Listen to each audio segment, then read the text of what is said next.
necessario incardinare chissà quale tipo di organizzazione per mettere alla luce delle situazioni di segnalazione. È sufficiente essere attenti, quindi l'osservazione sul territorio.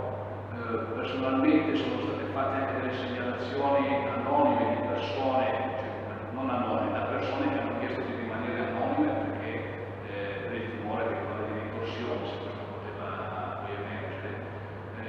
Quindi anche una segnalazione di qualcuno che può dire, lanciare un dubbio rispetto a una situazione che ha constatato, che gli è pervenuta, un metodo efficace per poter andare a fare delle verifiche che per quanto mi concerne vanno sempre a buon fine.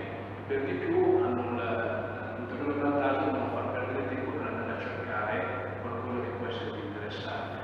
Perché è stata fatta, attuata a Milano la creazione di una banca dati complessiva che è in grado di raccogliere le informazioni di tutte le banche dati disponibili, sia all'interno dell'amministrazione che quelle esterne, tipo sia del tutto fisco, Camera di Commercio, in modo da integrare tutti i dati. Però, pur volendo far lavorare la macchina al fine di evidenziare situazioni degne di attenzione per certi requisiti che vengono come dire, indicati a livello di ricerca, tipo la sospetta, riconducibilità a più società, c'è sempre il rischio che si ottengano dei falsi positivi.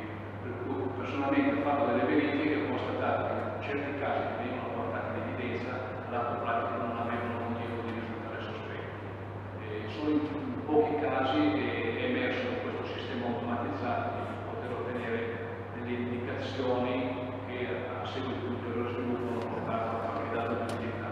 Per cui è sufficiente